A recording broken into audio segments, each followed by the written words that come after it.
Nočni mir v dijaškem domu se začne okrog 10, pol 11. Je pa tako, da po etaže hodijo varnostniki.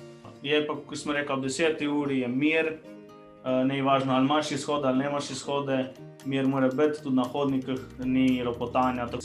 Se je kakšen dan, ko se kaj dogaja v domu, pa malo zavleče, kakšen koncert, kaj v jedilnici tekme ali pa kaj takega, če se gleda, ampak 99% časa ti je mir in res do zjutraj. Tako da tisti, ki se mogoče boji, ojoj, dom, 300 ljudi na kupi, kadar je 10 ura, se je tiho. Če si preglasen, prije varnostnik čisto pa reče, da je čas za počitek.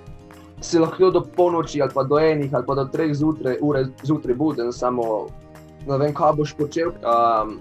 In zato posledično lahko tudi zaspiš po šolah. Zjutraj pridejo pa vzgojitelji v službo, pa nas pridejo oni zbuditi, čeprav to bojenje ponavadi ni lih tako, da pride prav do posle, pa te zbudi.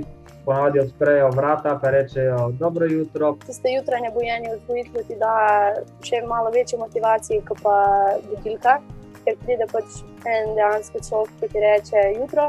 Pa počakajo, da en od cimerov reče dobro jutro.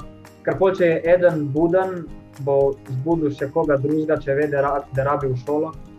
Če si cimer, če si v sobi skupaj s sošolci, to ni problema, se skupaj zbujete, imate skupaj en urnik in če se enkrat zbudi, počaka 10 minut, da še on malo podrema in pol drugega zbudi.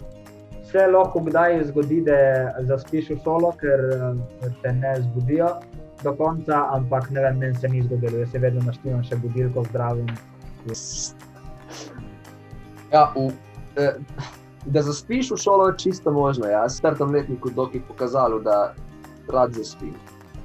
In potem si mogel laufati v šolo.